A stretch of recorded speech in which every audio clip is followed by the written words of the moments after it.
교재 81페이지를 보겠습니다. 이 장은 악인이 의인을 삼키는데도 여호와께서 어찌 잠잠하시냐는 하박국 선지자의 질문에 대한 여호와의 응답입니다. 여호와께서는 그에게 모든 악인은 적절한 때에 심판받을 것이라고 화건하십니다. 3장은 선지자 하박국의 기도입니다. 먼저 그는 여호와께서 진노 중에서도 긍휼을 잊지 마시길 간구합니다. 그리고 권능의 하나님과 심판하시는 여호와의 모습을 그린 후 두려움 속에서도 구원의 확신을 노래합니다. 어제 우리가 살펴본 대로 하박국 선지자는 우리가 추측해 보건대 그 기질적으로 차분하고 온유하고 인내하는 그런 선지자라기보다는 할 말은 하고 마음속에 뭔가 불편한 게 있으면 그걸 정확하게 말을 하고 겉으로 드러내야 되는, 어떻게 보면 좀 급하기도 하고 좋은 말로 하면 아주 자기 색깔이 분명한 그런 선지자라고 할 수 있습니다. 그런데 어제 1장에서 하박국 선지자가 불만이 많았습니다. 왜 하나님은 이 귀족들과 정치 지도자, 종교 지도자들이 가난한 사람들을 억압하는데 그대로 두고 보십니까? 그리고 아수르 멸망한 다음에 하나님 믿지 않는 바벨론이 저렇게 융성한데 왜 가만두십니까? 우리는 하나님의 백성인데, 아수르도 하나님의 백성이 아니고 바벨론도 하나님의 백성이 아닌데 왜 저들은 그냥 두시고 왜 이 나라는 힘들고 어려운데 가만히 두십니까? 하나님은 아수르나 바벨론을 멸망시키시고 이 땅에 착취하고 억압하는 정치 종교 지도자들을 징계하시고 가난하고 하나님 잘 믿는 백성들을 잘 보살피셔야 하는데 제가 보니 하나님이 하시는 일이 별로 없어 보입니다. 이제 이게 하나님에 대한 불만이었습니다. 그런데 어제 우리가 본 대로 하박국의 훌륭한 점은 그래도 하나님 앞에 기도하면서 이 문제를 해결하려고 하고 있다. 하나님은 더 이상 역사를 주관하지 않는다. 하나님은 기도를 들으시는 분이 아니다 하고 등을 돌리는 게 아니라 하나님 앞에 답답한 울분을 표현해내면서도 하나님의 말씀을 들으려고 하는 신앙적인 태도를 유지하고 있다. 자, 그러면 오늘 2장과 3장은 2장은 하나님의 응답, 그 응답에 대한 하박국 선지자의 이 기도가 3장입니다. 하나님이 뭐라고 대답하시는지, 우리도 살다 보면 이럴 때가 있지 않습니까? 왜 하나님은 내 기도 안 들어주시나? 나는 하나님 앞에 열심히 살려고 정직하게 살려고 하는데 나는 그냥 두시고, 아니 저렇게 법을 어기는 사람이나 저렇게 악한 일을 하는 사람은 가만히 잘 되고 하나님이 왜 나에게는 이런 어려움을 주시나 답답할 때, 하박국의 심정일 때 하나님의 대답입니다. 자, 2장 1절, 하박국이 여전히 아주 기세등등한 모습입니다. 내가 내 파수하는 곳에 서며 성루에 서리라. 그가 하나님이 내게 무엇이라 말씀하실는지 기다리고 바라보며 나의 질문에 대하여 어떻게 대답하실는지 보리라. 아마 딱 팔짱 끼고 허리 딱 세우고 눈을 부릅뜨고 말씀해 보십시오. 제가 들어보겠습니다. 아마 이런 식이겠죠. 하나님의 대답입니다. 자, 2절, 3절, 2절 말씀 함께 읽어봅니다. 시작. 여호와께서 내게 대답하여 이르시되 너는 이 묵시를 기록하여 판에 명백히 새기되 달려가면서도 읽을 수 있게 하라. 이 묵시는 정한 때가 있나니 그 종말이 속히 이르겠고 결코 거짓되지 아니하리라.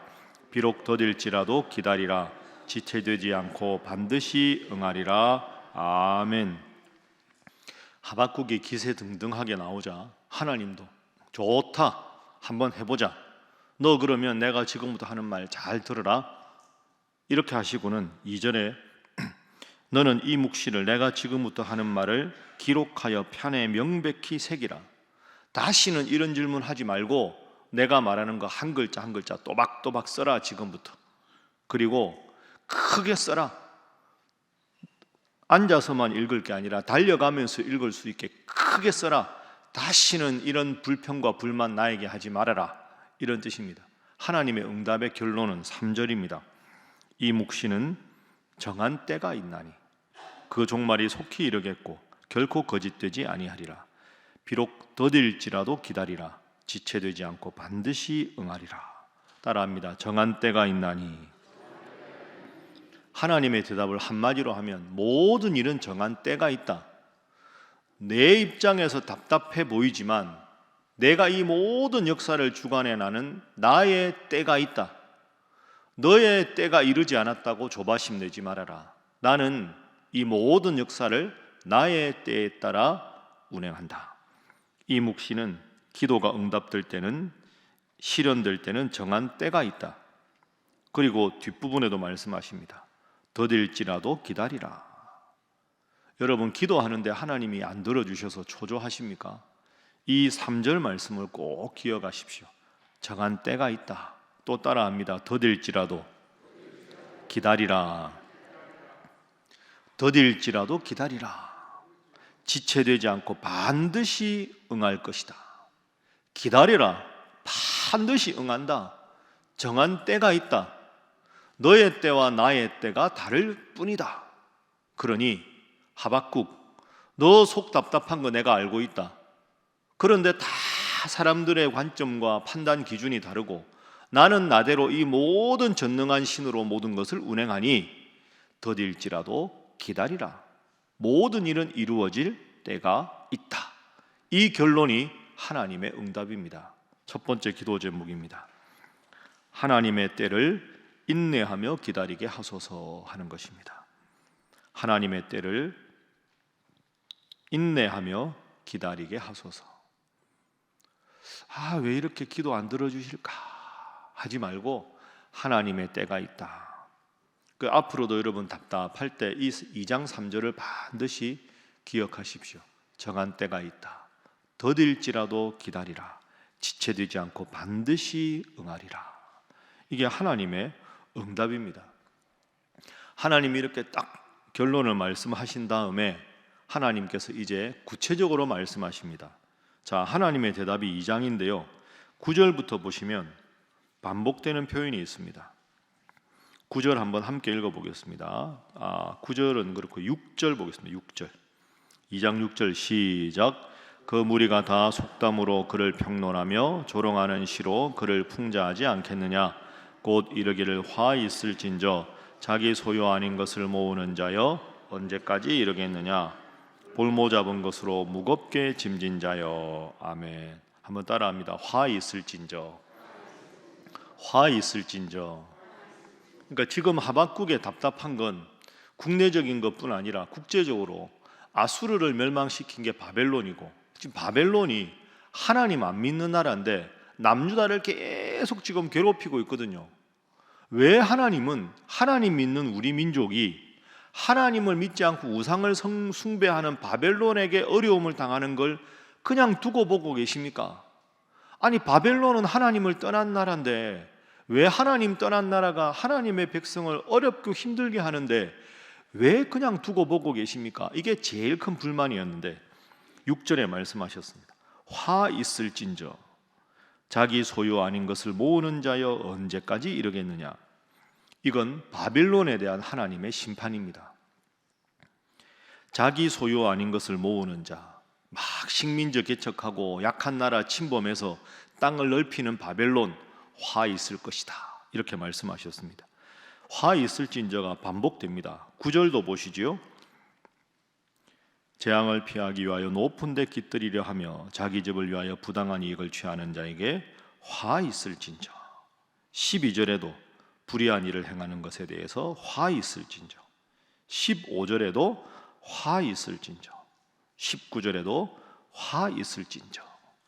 자, 이게 무슨 뜻입니까? 하박국, 내가 바벨론을 들어서 남유다를 괴롭게 하는 것은 남유다가 회개하지 않기 때문에 나의 일시적인 도구로 바벨론을 쓰는 것이다. 일시적인 도구일 뿐이다. 바벨론이 계속해서 이런 짓을 자행하고 우상 숭배하면 바벨론을 반드시 내가 멸망시킬 것이다. 내가 필요에 따라서 바벨론을 일시적인 도구로 쓰는 걸 보고 너는 조바심 내서 왜 바벨론이 남유다를 괴롭히는데 두고 보라고 하십니까? 이 사람아, 그렇게 말하기 전에 남유다 백성들이 나를 떠난 이 부족한 모습을 먼저 보아라. 그리고 바벨론 이야기하는데 내가 영원히 바벨론을 보호하지 않을 것이다. 나를 섬기지 않는 바벨론이라도 남유다를 깨우치기 위한 일시적인 도구로 사용할 뿐 계속해서 죄악된 길을 가면 바벨론도 반드시 멸망시킬 것이다. 그 구체적인 근거로 화 있을진저 바벨론에 이르면, 화 있을진저 바벨론에 이르면 5가지 이야기를 하면서 반드시 화를 바벨론에 내릴 것이다. 그때까지 기다려라. 내가 이 모든 것을 주관한다. 자, 이 말을 들었을 때 하박국이 이제 무슨 마음이 들겠습니까? 내가 너무 급했구나. 내가 너무 조바심을 냈구나. 하나님 다 계획이 있으신데 내가 부족했구나. 이런 마음이 들겠죠. 부끄럽지 않겠습니까? 선지자 입장에서.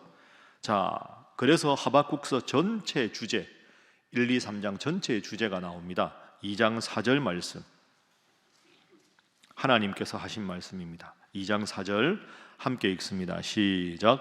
보라, 그의 마음은 교만하며 그 속에서 정직하지 못하나 의인은 그의 믿음으로 말미암아 살리라. 아멘. 따라합니다. 의인은 그의 믿음으로 말미암아 살리라. 이게 마르틴 루터 종교개혁의 가장 중요한 주제 구절입니다. 의인은 믿음으로 산다. 그러니까 이게 하박국서의 주제입니다. 하나님의 말씀은 이런 뜻입니다. 나를 믿어라. 조바심 내지 말고 나를 믿어라. 마음 급해서 원망하지 말고 나를 믿어라. 나를 믿는 믿음으로 너의 인생을 살아가라. 왜 선지자가 그렇게 조바심을 내느냐? 나에 대한 믿음이 그것밖에 안 되느냐? 이런 뜻입니다. 두 번째 기도 제목입니다. 오직 믿음의 사람으로 살아가게 하소서 하는 것입니다. 오직 믿음의 사람으로 살아가게 하소서. 나를 믿어라. 급하게 생각하지 말아라. 다 때가 있다. 더딜지라도 응답할 것이다. 나를 믿으라. 여러분, 지난 주일에 어버이 주일에 제가 여러분과 나눈 말씀 기억해 보십시오. 신명기 34장 우리 부모님이 모세처럼 되게 해달라 하는 제목으로 말씀을 나누었습니다. 신명기 34장 5절, 모세가 하나님의 부름을 120세 받을 때 모세를 여호와의 종 이렇게 소개했지요. 10절에 보면 그는 여호와와 대면하여 아는 자다. 제가 여러분들과 말씀 나눌 때 제일 중요한 주제가 이거였습니다. 그 사람이 몇 년을 살았다, 지위가 뭐였다, 뭐 자녀들이 어떻게 했다, 명성이 얼마나 많았다, 하나도 중요하지 않습니다. 모세 인생을 평가하는 건 딱 2가지.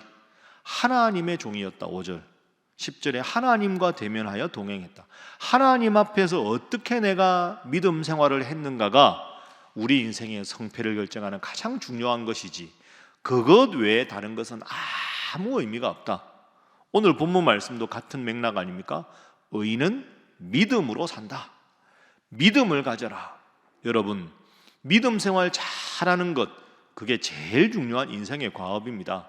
이 과업을 하나님 부르시는 그날까지 잘 완수하셔서 하나님께서 너도 모세처럼 하나님의 종이다, 너도 나와 동행하던 자다 칭찬받는 우리 신일의 모든 성도들이 되시기를 주님 이름으로 축복합니다.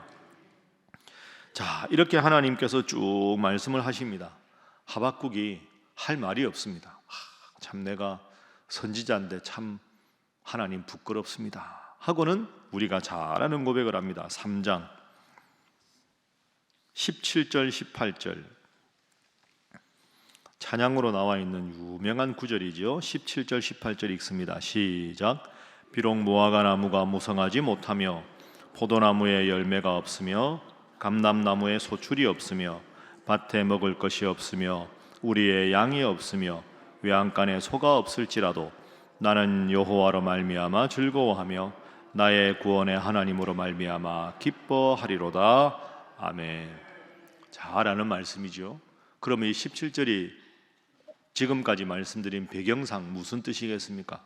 무화과 나무가 무성하지 못하고 포도나무에 열매가 없고 감람나무에 소출이 없고 밭에 먹을 것이 없고 우리의 외양간에 양이 없고 외양간에 소가 없다는 건 여전히 하나님 안 믿는 바벨론이 우리나라를 침범할지라도, 그들이 여전히 우리를 괴롭힐지라도, 우리나라를 보니 정치 종교 지도자들이 부패해서 가난하고 힘없는 사람들을 착취하고 억압할지라도 이것도 다 하나님의 때가 있다. 때가 되면 반드시 하나님이 이 모든 것을 바로잡으실 것이라는 것을 믿고, 17절은 그런 상황이지만 18절, 나는 여호와로 말미암아 즐거워하며 구원의 하나님으로 말미암아 기뻐할 것이다. 하나님이 하실 것을 믿고 기다리겠다. 19절, 주 여호와는 나의 힘이시라. 나의 발을 사슴과 같게 하사 나를 나의 높은 곳으로 다니게 하시리로다. 언젠가 하나님이 이 모든 정의를 회복하신 이후에 내가 높은 곳에서 하나님의 모든 섭리를 보게 될 것이다. 자, 그러면 하박국서의 주제는 2장 4절, 믿음으로 산다는 겁니다. 믿음으로 산다는 건 무슨 뜻일까요? 내 때가 내 계획대로 이루어지지 않아도 믿음을 갖고 하나님의 때에 맞추어 가고 감사하는 삶. 믿음의 사람은 범사에 감사하는 사람이다. 이게 하박국서의 주제입니다. 세 번째 기도 제목입니다. 범사에 감사하며 살아가게 하소서 하는 것입니다. 범사에 감사하며 살아가게 하소서. 비록 이러이러해도, 비록 저러저러해도, 비록 또 다른 어려움이 생겨도 나는 여호와로 말미암아 즐거워하며 구원의 하나님으로 말미암아 기뻐하겠다. 태산을 넘어 험곡에 가도, 캄캄한 밤에 다닐지라도 주께서 나를 돌보시고 나에게 밝은 빛이 되시니 길 잃어버릴 염려 없네. 힘들고 어려울 때마다 하박국서를 묵상하시고 귀한 찬양 하시면서 믿음으로 모든 것을 이겨나가시고 하나님이 좋은 날 주실 때 하나님 감사합니다 고백할 수 있는 온 성도들이 되시기를 주님 이름으로 축복합니다. 기도하겠습니다. 하나님, 하박국의 모습이 오늘 부끄러운 우리의 모습임을 고백합니다. 하나님의 때를 우직한 믿음으로 기도로 기다리게 하시고 믿음 생활 잘하는 것이 감사하는 삶이라고 배웠으니 범사에 감사하며 하나님의 때를 기다리며 하나님 앞에 변함없이 믿음 생활과 기도 생활과 헌신할 수 있는 저희들 되게 하여 주시고 우리 신일교회가 되게 하여 주시옵소서. 하나님, 어쩌면 오늘 우리나라가 처한 상황이 하박국의 선지자의 상황과 비슷합니다. 이럴 때 믿음을 가지고 이 나라를 하나님께서 지켜달라고 기도하게 하시고 한국교회가 점점 위축되고 있으나 하나님 믿고 기도하는 우리 성도들의 기도를 통하여 우리 신일교회가 하나님 앞에서 훌륭한 믿음의 귀한 방주로 자리매김할 수 있도록 앞으로도 지키시고 역사하여 주옵소서. 함께 기도합니다. 주여 믿습니다. 주여 믿습니다.